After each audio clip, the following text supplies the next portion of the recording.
Clomiphene Citrate, aka Clomid. A lot of guys use this to increase their testosterone and hypogonadism, and also they use it for infertility. Now, Clomid is a SERM, a selective estrogen receptor modulator, so it tells the body, the brain, has no estrogen, and thus the body releases gonadotropin releasing hormone, then FSH and LH, thus testosterone and estrogen. Now, Clomiphene citrate has two isomers to it.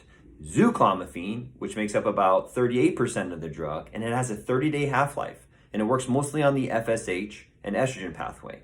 Enclomiphene, which makes up the other 62% of the drug, has a 10-hour half-life and works mostly on the LH and testosterone pathway.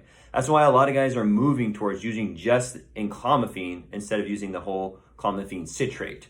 Now, I will give a more detailed analysis on Clomid and Clomiphene citrate versus Enclomiphene later in the week. Stay tuned.